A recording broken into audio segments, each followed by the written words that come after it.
Aujourd'hui, rares sont ceux qui n'ont jamais touché de console de jeux vidéo.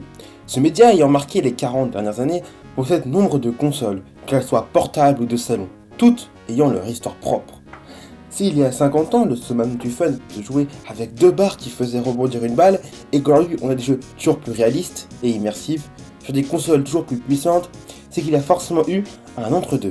Alors, entre innovation, plagiat et quasi-disparition, Démat Secret, lâche la like et abonne-toi, et voici une console par an pour découvrir la grande histoire des jeux vidéo. Pour notre première partie, on va surtout se concentrer sur la première et seconde génération de consoles, soit de 1972 à 1983.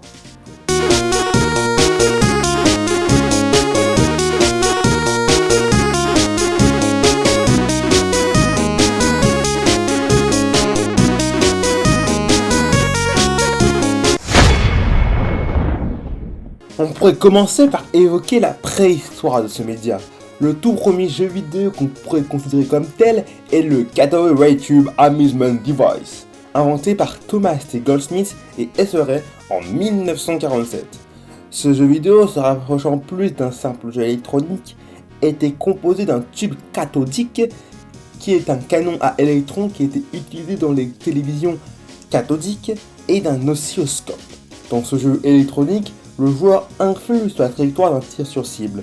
Breveté en 1948, il ne sera jamais commercialisé, on ne retrouvera jamais le prototype, mais on en retrouvera le plan.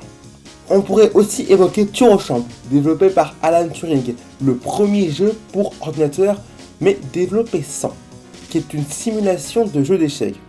Bertie the Brain, présenté à l'exposition universelle canadienne de 1950, qui est un jeu de Mortion, ou Nimrod, présenté en 1951, qui est un jeu de Nîmes.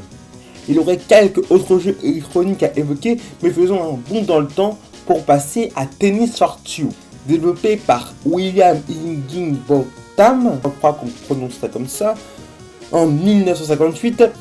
Tennis for Two, lui aussi, est développé sur oscilloscope, mais aussi sur ordinateur analogique, ancêtre des jeux vidéo Pong ou de la Mania Fox Odyssey. Ce jeu se contrôlait par une molette pour orienter une balle et un bouton pour la frapper.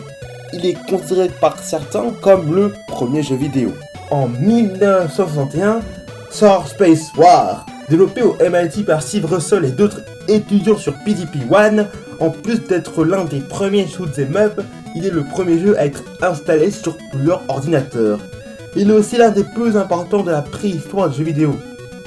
Il aurait encore beaucoup à dire sur les programmes slash jeux, mais faisons encore un bond dans le temps dans les années 70 pour les premières bornes d'arcade. En 1971 sort Computer Space. Reprenant les principes de Space War, cette borne d'arcade est la première largement commercialisée et distribuée à l'époque où les jeux vidéo restaient encore dans les laboratoires de recherche. Elle a été développée par Ted Dabney, mais surtout par Nolan Bushnell, qui fondera plus tard Atari. Même si à l'époque, l'entreprise fondée par Ted et Nolan s'appelle CZG, qui est un nom assez compliqué à prononcer. Mais bref, parlons d'un des plus grands pionniers et rapprochons-nous un peu plus de l'histoire avec un grand H, avec Ralph Baer et sa Brown Boss.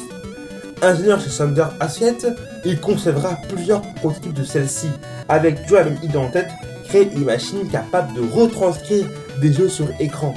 Il est considéré par certains comme le père du jeu vidéo, car en 1951, il a déjà imaginé mettre un module de jeu dans une télévision. Il concevra plusieurs prototypes en couleur, en noir et blanc, avec plusieurs jeux, dont d'ailleurs le premier sera Chase Game, un jeu où on contrôlait deux carrés, avec un chasseur et un chassé.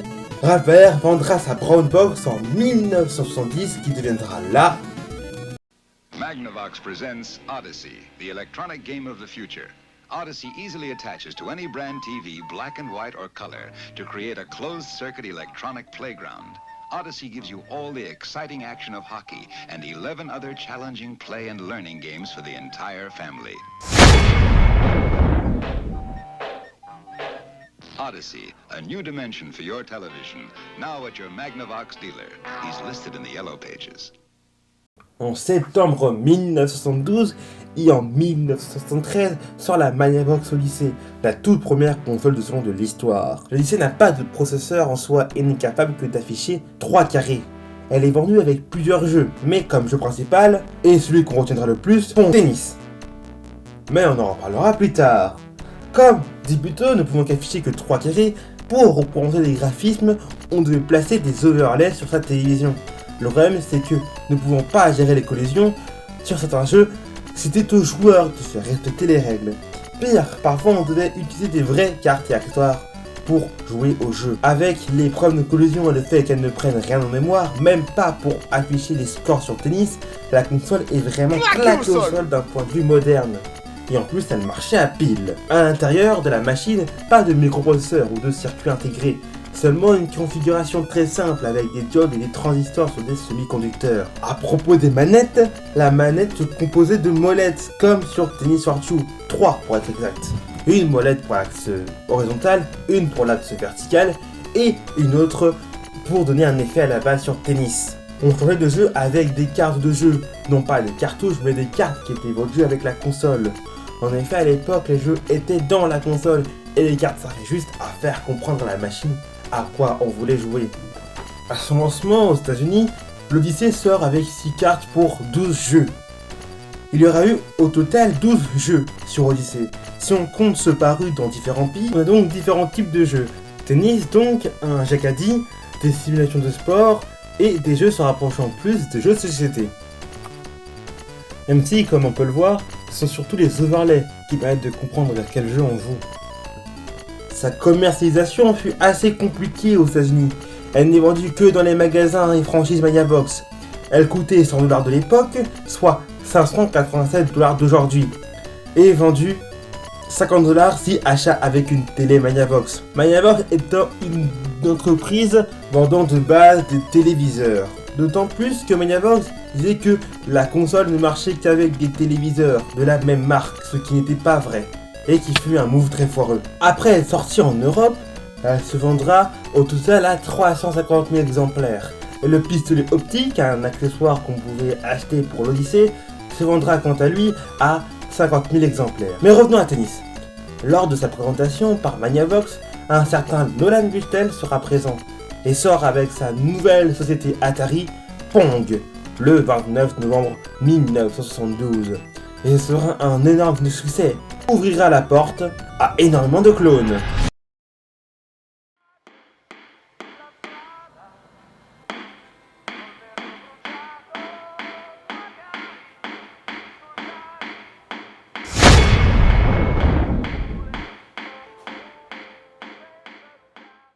On pourrait penser que vu que c'est un nouveau média, peu d'entreprises se lanceraient sur le marché du jeu vidéo. En plus, la Magnavox a moyennement marché. Sauf que non. Il sortira plus de 900 consoles entre 1974 et 1980, avec presque toutes comme seul et unique jeu des clones de Pong.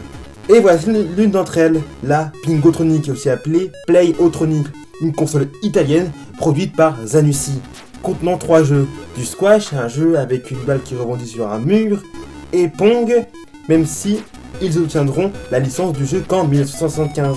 Elle aura aussi un fusil optique, le Gun-O-Tronic. Les manettes quant à elles n'étaient que des joysticks sans base avec sur le dessus ce qui ressemble à une molette. Cette console, la première d'Italie, se vendra quand même à 1 million d'exemplaires.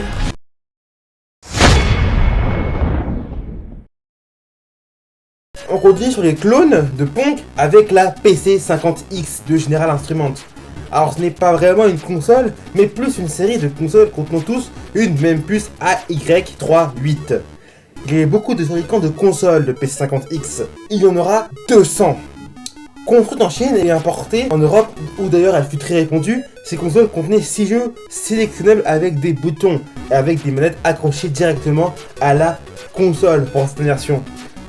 Certaines étaient même en couleur et les dernières posséderont même des cartouches interchangeables.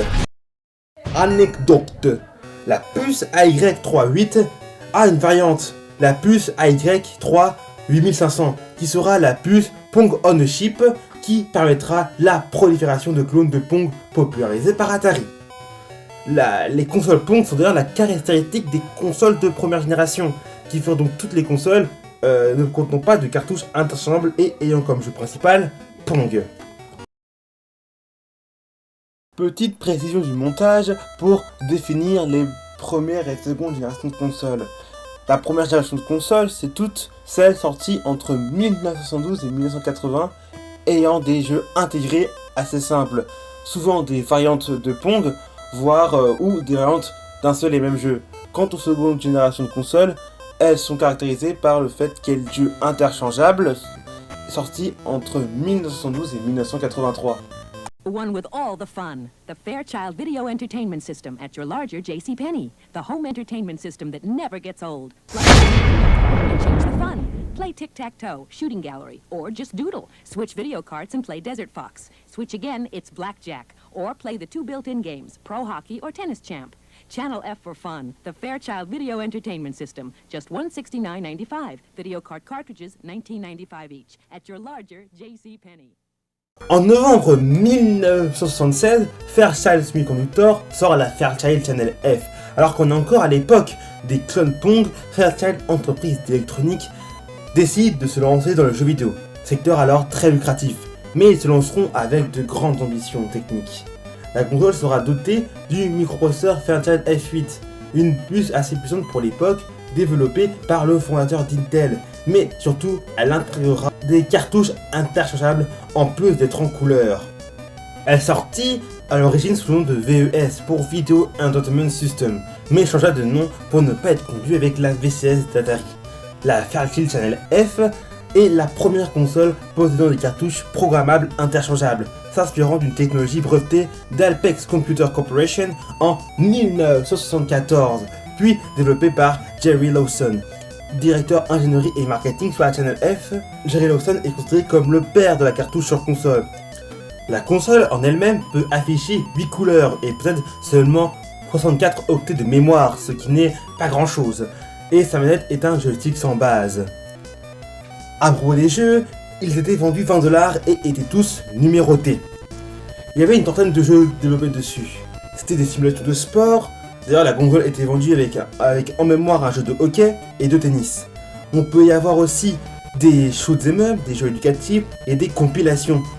Mais alors, si c'est la première console avec des cartouches et qu'elle est bien plus puissante que n'importe quelle console de l'époque, et qu'elle est la première avec un bouton pause, ce qui est vachement incroyable, pourquoi on ne s'en souvient pas? Parce que l'année d'après sort... Une petite douceur. Monsieur le directeur. Qu'est-ce qu'on entend là? Oh, comme ça doit être amusant, ça! Ça, c'est Atari, des jeux vidéo follement passionnants. Atari, ça se branche sur votre téléviseur. Atari, c'est plus de 50 cassettes de jeux différents. Atari, c'est plus de 1500 jeux vidéo qui vont amuser, qui vont exciter toute la famille. C'est gagné! Vous êtes plus efficace qu'au bureau. Atari, 1500 jeux vidéo qui déchaînent les passions. Et oui, la Channel F ne s'est pas vendue à cause de l'Atari 2600. Pire, elle précède sa sortie en 1977. Mais avant tout, revenons sur Nolan Bushnell, le fondateur d'Atari, qui, après avoir sorti Pong en 1972, devient la première entreprise à commercialiser plusieurs bandes d'arcade. Ils produiront beaucoup de bandes cultes aujourd'hui. Pong, Asteroid, Breakout ou encore Centipede. Ils flaireront le marché des consoles et sortiront l'Atari Video Computer System à $199 de l'époque. À sa sortie, la console vacille et se vend pas trop bien, mais un jeu va tout changer. Il va devenir LE jeu qui va faire vendre des milliers de consoles. Pour ça, revenons du côté de l'arcade alors que le secteur explose et des dizaines de bornes débarquent fin des années 70. Beaucoup d'entreprises de flippers, de jeux électromécaniques se convertissent dans le jeu vidéo. Surtout des entreprises japonaises comme Taito qui sort en 1978 l'un des jeux vidéo les plus populaires du monde, Space Invaders. Ce jeu va être ainsi un immense succès en salle d'arcade et Atari a eu une idée qui va faire de leur console un immense succès, la plus vendue de la génération, adapter Space Invaders sur VCS. Il sort en 1980 et fait exploser les ventes de la console. Elle marche si bien que Atari représente presque la moitié des revenus de la Warner qui les a rachetés. Et là, Atari tient un bon filon, adapter les jeux d'arcade populaires sur leur console. Mais étant vachement moins puissante que les bornes d'origine, on perd beaucoup de la qualité. Et ils en sortiront beaucoup, plus de 900 titres. Atari prenait la quantité plutôt que la qualité. En 1982, la console change de nom pour Atari 2600, lors de la sortie de l'Atari 5200, une console plus puissante que sa prédécesseur, mais qui fera un sale flop. La manette était composée d'un joystick avec une base rectangulaire et un bouton. Si aux US, les joueurs de VCS auront le droit à 128 couleurs, en France, où la VCS est sortie en 1981, on aura le droit qu'à 8 couleurs. Et oui, c'est pas beaucoup. Revenons au jeu. À l'époque des consoles de deuxième génération, étaient les entreprises qui commercialisaient les consoles qui développaient les jeux dessus. Et il y avait plusieurs problèmes à tout ça. D'abord, Atari ne créditait pas les développeurs, même si certains trouvaient des moyens de se créditer, comme Warren Robinett dans Adventure. Mais surtout, ils ne sont pas rémunérés en fonction des ventes. Lorsque Rick Maurer développe la version VCS de Space Invaders, il ne reçoit que 11 000 $, alors que le jeu rapporte 10 millions à Atari. Voilà. Et c'en est trop pour 4 développeurs, David Crane, Larry Kaplan, Alan Miller et Bob Whitehead, qui quittent Atari en 1979 pour fonder avec Jim Levy Activision. Et oui, Activision est une vieille entreprise dans le jeu vidéo. C'est quand même le tout premier éditeur tiers date de l'Atari 2600. Et celui de tout le jeu vidéo entier en fait. Et ça plaît pas à Atari, d'autant plus que Activision produit parfois même de meilleurs jeux que... Activision se prend alors un procès d'Atari qui s'élève en 1982 avec une conclusion qui va changer l'histoire du média. À partir de ce procès, qui va faire jurisprudence, tout éditeur pourra produire un jeu sans l'accord des constructeurs sur leur console. Ce qui sera l'une des premières étapes vers le crack du jeu vidéo de 1983. Mais comme dans le nom, on en reparlera plus tard lorsqu'on parlera de l'année 83. Mais c'est alors qu'une pluie de jeux vidéo déferle sur 2600, même si on peut y noter quelques bons jeux. Pitfall, l'un des premiers jeux de plateforme produits par Activision, River Raid, un shoot'em up en scrolling vertical où l'herbe te tue, Adventure, l'un des premiers jeux d'aventure, Berserk, où on joue un berserker qui doit tuer toute forme de vie dans l'espace, de ce que j'ai compris, Enduro, un jeu de course d'Activision qui est assez joli pour l'époque, et il y a encore quelques très bons jeux, mais ils étaient très peu face à la tonne de caca sur 2600. La console se vendra quand même à 27 millions d'exemplaires. Anecdote. L'Atari sera produit jusqu'en 1991, faisant d'elle la console la plus longtemps en activité de l'histoire du média.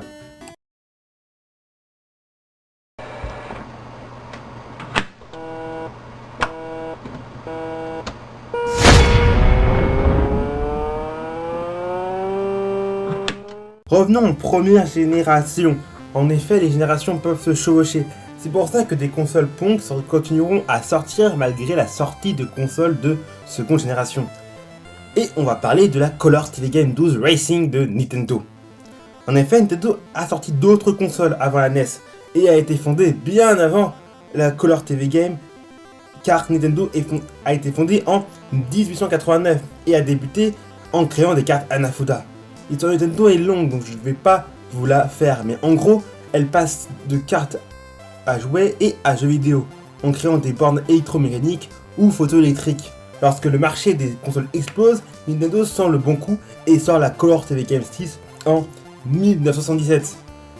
La Color TV Game 6 est donc une console qui possède 6 jeux, tous proches de Pong. La console était à pile comme l'Odyssey et avait les manettes accrochées à celle-ci.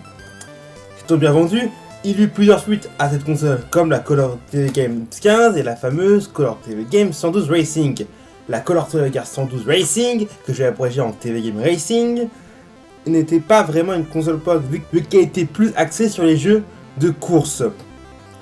En effet, elle intègre une variante de dizaines de jeux de course, avec seulement la difficulté qui change ou divers petits éléments. Sur 112 jeux, ça fait beaucoup qui se ressemblent. La TV Game Racing était munie d'un volant fixé à celle-ci avec laquelle on déplaçait la voiture sur l'écran. Le but des jeux était soit d'aller le plus loin possible en un temps infini ou de déplacer un certain nombre de voitures. Il y avait aussi un levier pour régler la vitesse. On pouvait jouer à deux, alors on n'utilisait plus le volant mais de petites molettes fixées à la console. La TV Game Racing ne pouvait afficher que 4 voitures à l'écran. Ce sera celle qui se vendra le moins de la série, mais elle a été assez originale pour l'époque. En Entrez dans un nouveau monde. Le monde fascinant des jeux vidéo. Intellivision, jouez et voyez. Voici Star Strike d'Intellivision, la bataille de l'espace que vous rêviez de vivre. Combattez les envahisseurs dans un vertigineux champ de bataille et tirez au but. Mais si vous échouez, la planète Terre sera détruite. Les jeux vidéo d'un nouveau monde, Intellivision. Il y a 35 cassettes de jeux vidéo Intellivision. Revenons en deuxième génération, pour parler de Mattel.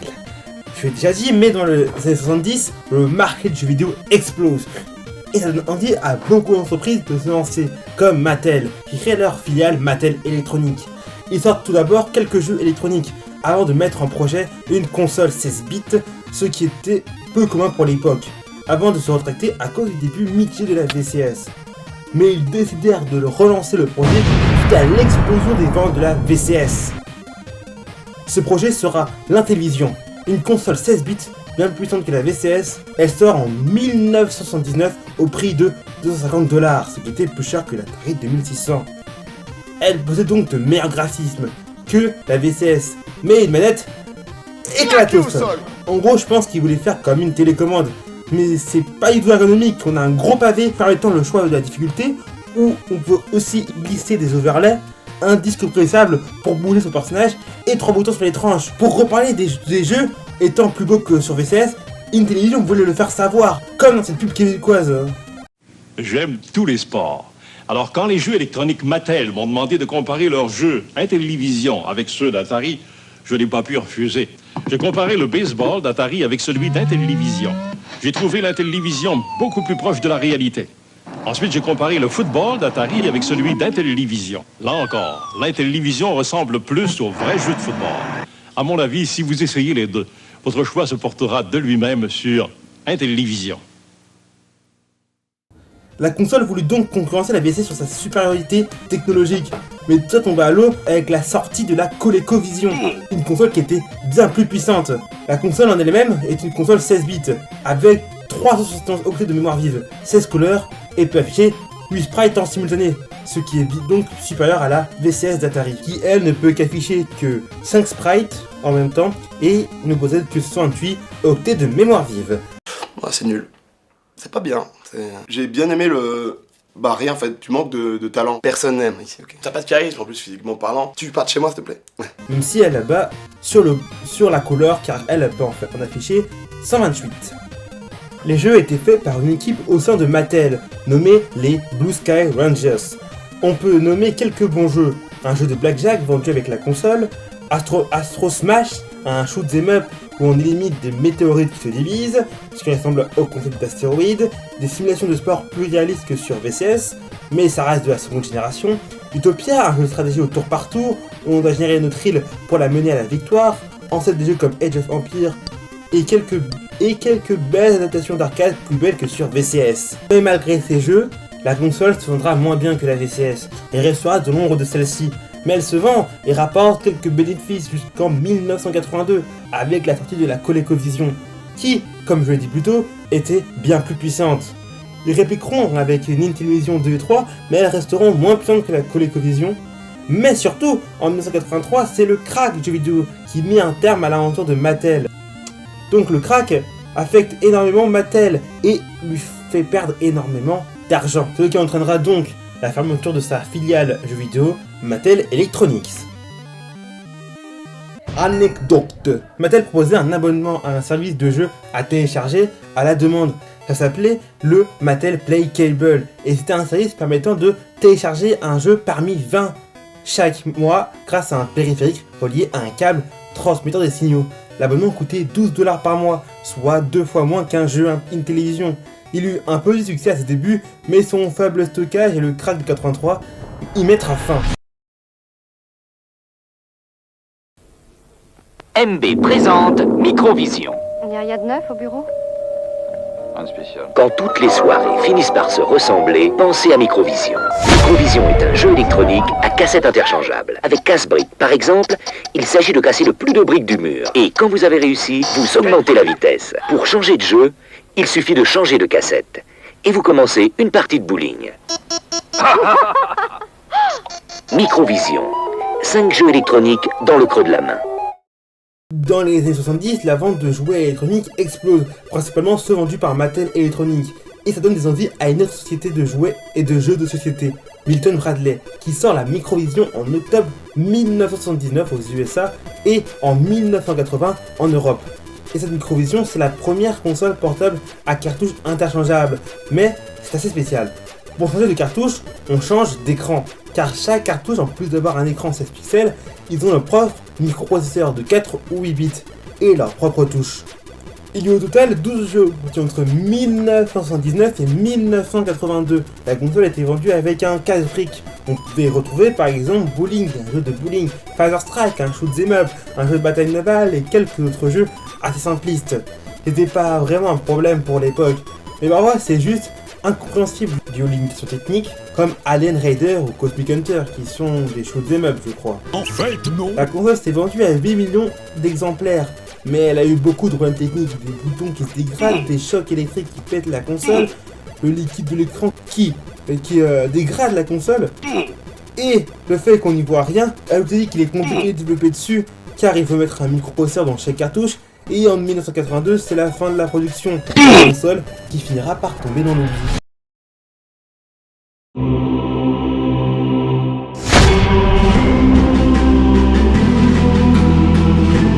Un instant, camarades, ne voulez-vous pas savoir comment les soviétiques se divertissent sur leurs consoles socialistes?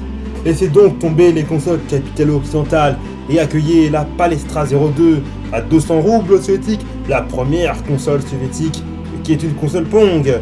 La Tournière de 1978, une console Pong avec la puce Pong on-chip, permettant de jouer à 4 jeux produits par le ministère de l'Industrie électronique et vendus à 150 roubles soviétiques. Le Reka, toujours une console Pong produite en Ukraine la même année. Et la fameuse BTS TI plus Rubin TS1 205 en 1981. Ah, l'URSS et leur nom, c'est charmant. Bon, la BTS c'est toujours une console Pong. Voilà. Hey, Ouais, c'est Vectrex. génial l'écran incorporé.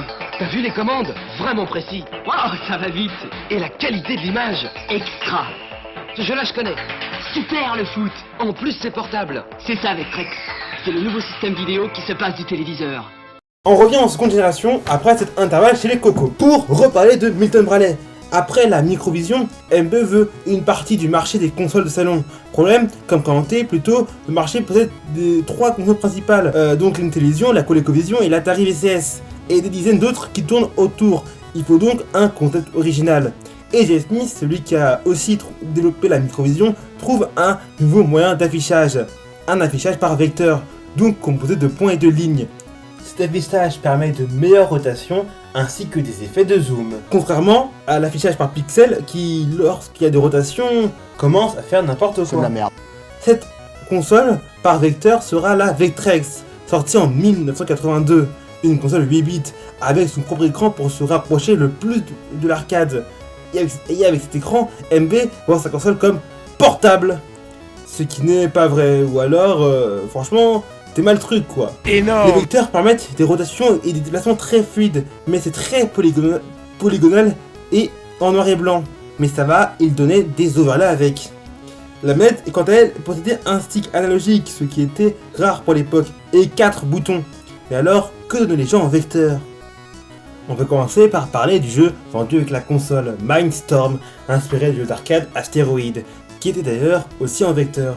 On trouvera diverses adaptations de l'arcade qui, grâce au système de vecteurs, sont de meilleure qualité que sur les autres consoles de l'époque, comme Space War, une adaptation d'un des premiers jeux d'arcade, qui a été l'un des jeux les plus vendus de la console. Et même le premier jeu a intégré des voix digitalisées.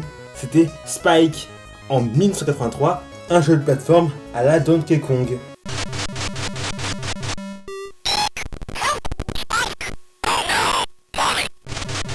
Mais la Vectrex se différencie aussi par divers accessoires, comme le 3D Imager, sorti en 1984. On pourrait croire que c'est un casque VR, mais ce n'est qu'un simple casque 3D qui permet, grâce à des bandes tricolores transparentes, de donner un effet de profondeur, disponible avec quelques jeux. On peut aussi citer le Light Pen, un stylet compatible avec 3 jeux, Art Master, Melody Master et Animaction. Mais comme chaque console de la seconde génération, la Vectrex chutera avec les autres lors du crack de 1983. Elle s'écoulera à peu près à 1,5 million d'exemplaires.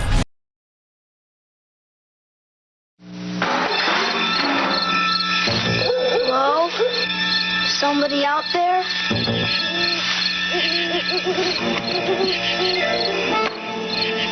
E.T. Video game? It's the video game that lets you pretend you're E.T., running away from secret agents, falling into danger, finding a phone to call home, and discovering the best thing on earth, a friend. E.T., only from Atari. Comme dit dans la partie sur l'Atari 2600, à l'époque, les constructeurs faisaient eux-mêmes leurs jeux pour leur console et en tiraient tous les bénéfices, payant les développeurs une misère, même quand leurs jeux étaient de grands succès. Et les programmateurs étaient d'ailleurs même pas crédités dans leurs jeux. Après le procès entre Activision et Atari, et la jurisprudence sur l'autorisation de faire des jeux sur console sans l'autorisation des constructeurs, c'est un déferlement de jeux merdiques qui arrivent sur Atari. À partir de 1980, des centaines de jeux sont enterrés injouables ou de pâles copies de jeux qui se vendent bien.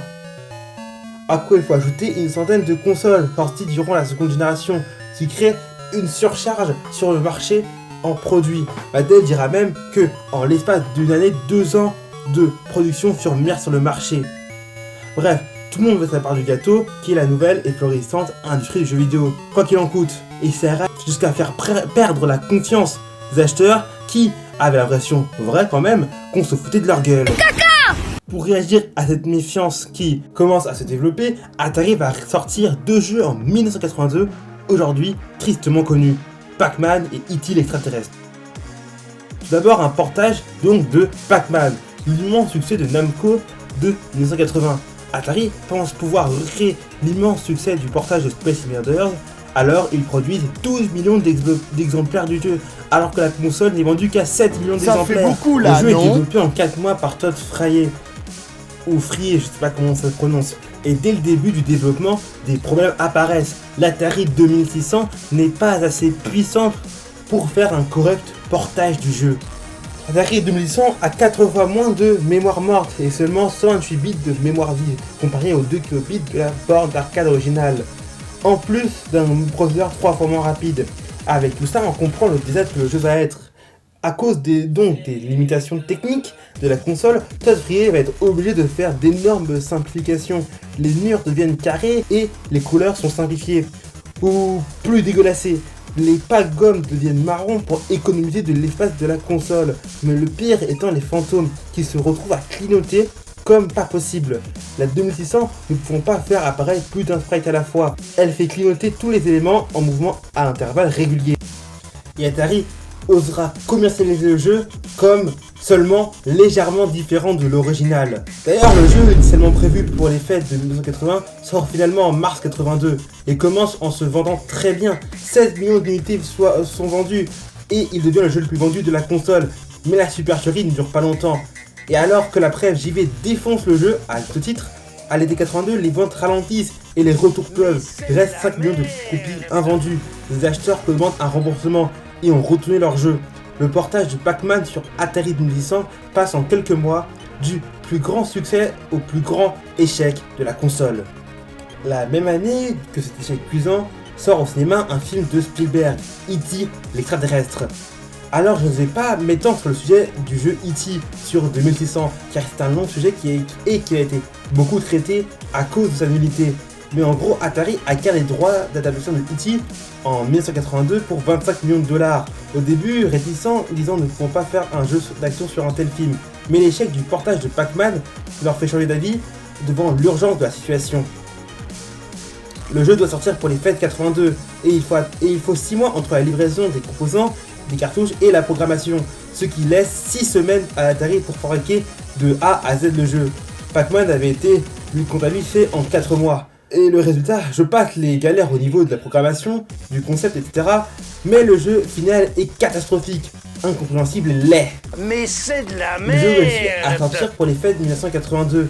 Les ventes démarrent fort, car l'attente avait été grande pour le jeu, mais finissent par s'effondrer d'autant plus que Atari a encore produit plus de cartouches que de consoles en circulation, ce qui entraîne une chute des prix du jeu, mais n'augmente pas les ventes. Il ira même jusqu'à se retrouver à 1$. Les joueurs déjà déçus par le portage catastrophique de Pac-Man perdent définitivement confiance et boudent le jeu, surtout qu'une rumeur dit que E.T. serait encore moins bon que celui-ci. Il se vendra finalement à 1,5 million d'exemplaires et sera un retentissant échec pour Atari, tellement qu'ils iront enterrer plein de jeux invendus comme E.T. et Pac-Man dans une décharge municipale du Nouveau-Mexique pour payer mon impôt. Ces jeux deviendront une des causes principales du crack de 83, mais ce seront surtout les invendus qui précipiteront le marché du vidéo vers la crise. En effet, le système commercial des États-Unis prévoit qu'en cas d'invendu, les éditeurs doivent reprendre leur jeu en échange d'argent ou de nouveaux titres. Vous voyez le problème? Et oui, suite à la jurisprudence du procès Atari Activision, c'est des centaines d'éditeurs qui sortent des jeux pas terribles, qui surchargent le marché, qui ne se vendent pas, causant leur mort à cause de ce système. Ne pouvant plus reprendre les jeux, les magasins sont obligés de brader leur prix, passant de 34$ à 5$. Donc les jeux à 34$ ne se vendent plus et sont obligés de baisser leur prix pour rester concurrentiels. Et donc par effet boule de neige, c'est les prix de tous les jeux qui chutent, entraînant avec eux la faillite d'encore plus de sociétés, ce qui crée donc un cercle vicieux. Mais ce qui viendra définitivement clouer le cercueil de jeux vidéo, ce sont les micro-ordinateurs qui commencent tout juste à être accessibles pour le grand public, permettant le traitement de texte et de la gestion de compte, ainsi que de meilleurs graphismes et sons que les consoles sur le marché. Ils commencent à grappiller des parts de marché aux consoles. Les conséquences de tous ces éléments se font sentir durant l'année 83. Les différents constructeurs tentent de sortir différents périphériques, parfois très inutiles, et Mattel et Coleco iront même jusqu'à sortir des accessoires pour lire les jeux de l'Atari 2600 en dernière chance. Et Coleco sortira l'Adam, un périphérique complètement buggé pour transformer leur console, la ColecoVision, en micro-ordinateur, avant d'abandonner leur console en 84. Atari s'écroule avec des résultats financiers désastreux. Maniavox, Coleco et Mattel et bien d'autres commencent à cesser leur activité dans le domaine du jeu vidéo et de plus en plus d'éditeurs font faillite. Les jeux vidéo se vendent à rabais. En 84, il en est fini du jeu vidéo. En tout cas sur console. À moins que de l'autre côté du Pacifique...